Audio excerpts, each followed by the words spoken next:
On a tous déjà entendu parler de sciences dures et de sciences molles. C'est une expression qu'on utilise tout le temps, mais qu'est-ce que ça veut dire au fond? Est-ce que c'est juste une question de difficulté ou est-ce qu'il y a quelque chose de bien plus profond qui se cache derrière?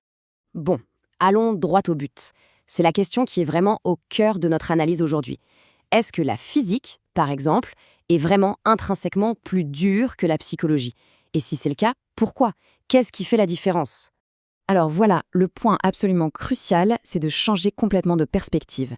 La dureté, en science, ça n'a rien à voir avec la complexité des maths ou la difficulté intellectuelle. Non, c'est une question de consensus. Dans une science dite dure, les chercheurs partagent une base commune tellement solide qu'ils peuvent se mettre d'accord beaucoup plus facilement sur la validité d'une nouvelle découverte. Et c'est là toute la question, en fait.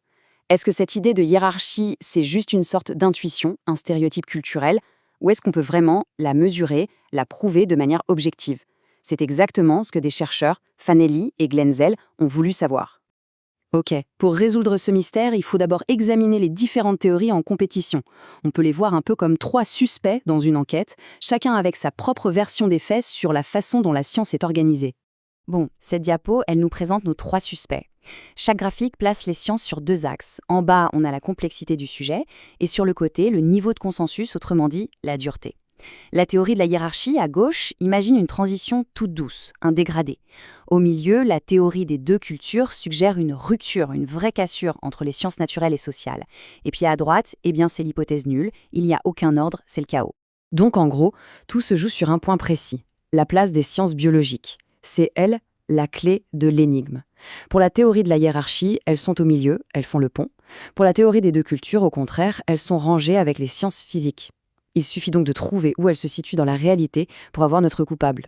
Allez, passons à la phase d'enquête. On va collecter des preuves. Mais comment est-ce qu'on peut bien mesurer le consensus de manière objective? Eh bien, les chercheurs ont eu une idée, chercher des sortes d'empreintes digitales laissées par les scientifiques dans leurs propres publications. Et attention, ils n'ont pas fait les choses à moitié. L'enquête a porté sur près de 29 000 articles de recherche, publiés au même moment dans 12 disciplines différentes. C'est une base de données absolument massive pour répondre à une question aussi fondamentale. Voici les indices qu'ils ont suivis. L'idée derrière tout ça, elle est assez simple en fait.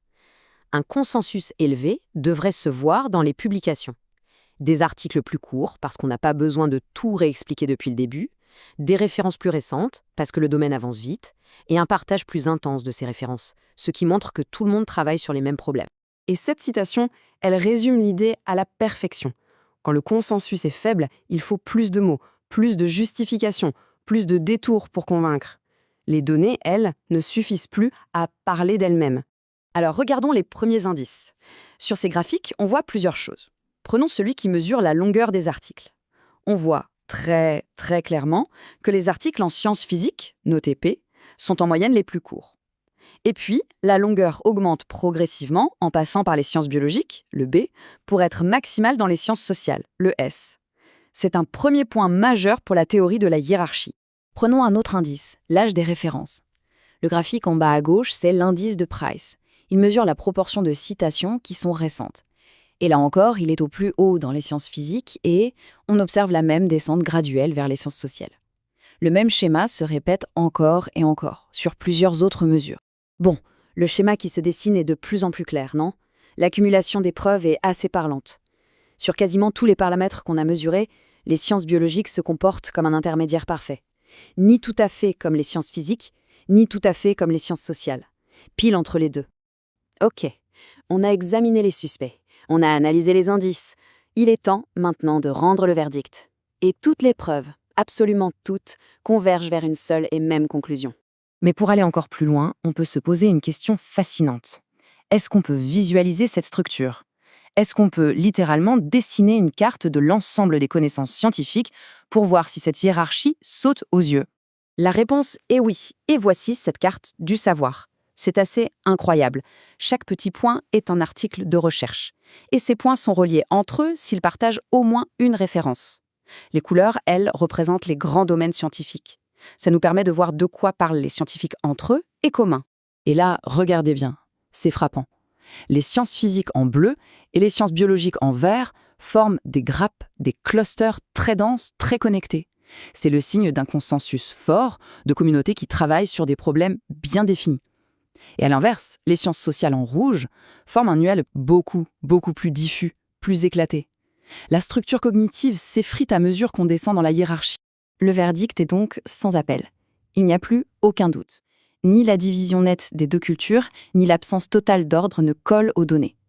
L'organisation de la science ressemble bel et bien à une hiérarchie, à un continuum graduel qui va du plus consensuel au moins consensuel. D'accord, il y a une hiérarchie.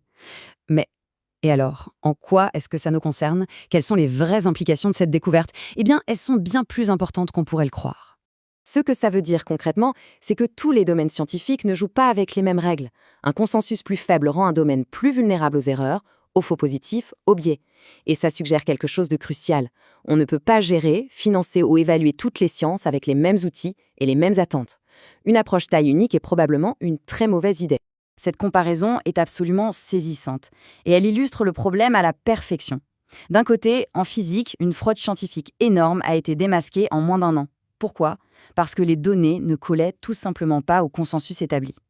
De l'autre, en psychologie sociale, une fraude encore plus grande a pu durer 20 ans, précisément parce que le consensus y est moins fort, moins contraignant. Cette citation des auteurs de l'étude, c'est un véritable avertissement. Si on applique les mêmes règles à tout le monde, notamment une pression énorme pour publier des résultats toujours plus spectaculaires et inédits, on risque de provoquer une catastrophe, surtout dans les domaines où le consensus est plus fragile. Et c'est la question finale, fondamentale, que pose cette analyse. Reconnaître cette hiérarchie, ce n'est pas porter un jugement de valeur, dire qu'une science est meilleure qu'une autre. Pas du tout. C'est un appel à mieux comprendre comment la science fonctionne dans cette diversité. Une compréhension qui pourrait nous aider à la rendre plus robuste, plus fiable et finalement plus juste pour tous les chercheurs.